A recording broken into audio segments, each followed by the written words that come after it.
Ang buong Pilipinas para sa balita kay Tatay Digong. Kamusta po si Tatay Digong? So he's doing well. I brought him lots of snacks today, including this. He likes cheese, so I brought him.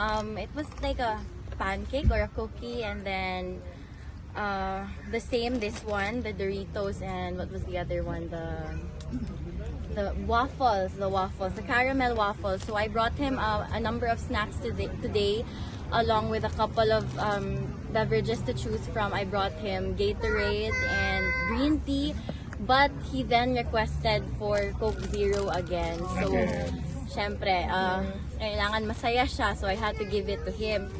Pero I told him na it should be his last can for the day because he already had it for brunch. So, we came to an agreement, sige, last na to today. Bukas na naman.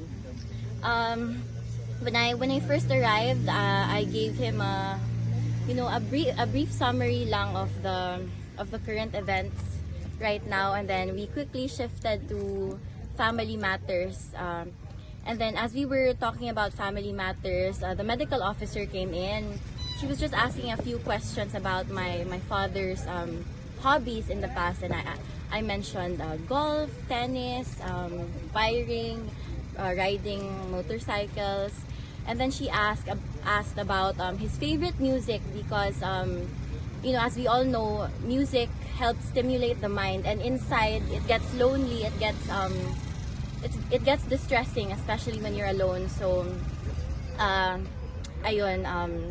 I gave her a list of his favorite artists, si Andrea Bocelli, Sarah Brightman, and all the plays we used to watch.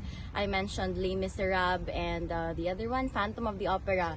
Yun yung favorite niya. So, I told the medical officer so that they could help him doon sa loob para he could listen to it again. And yun yung medyo ma-relax yung mind niya. Kasi syempre, kahit sino naman,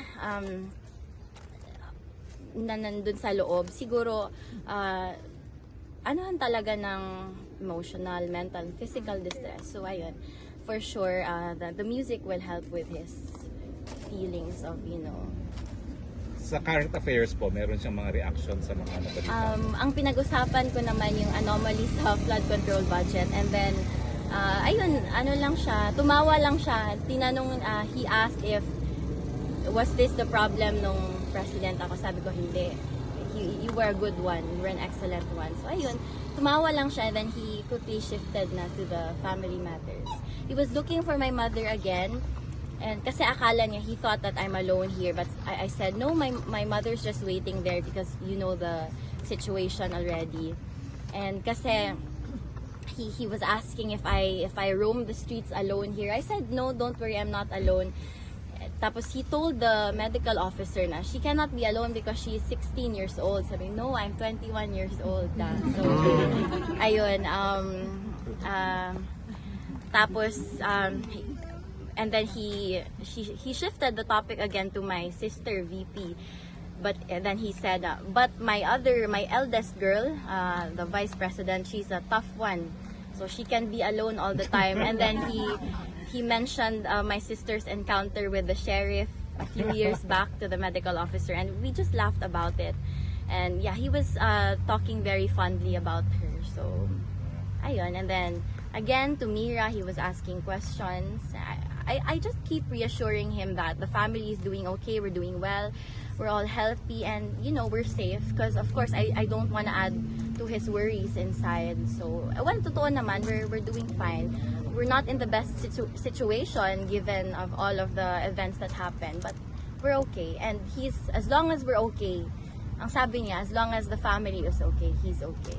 So, okay, dahil ngayon request kasi, naman niya.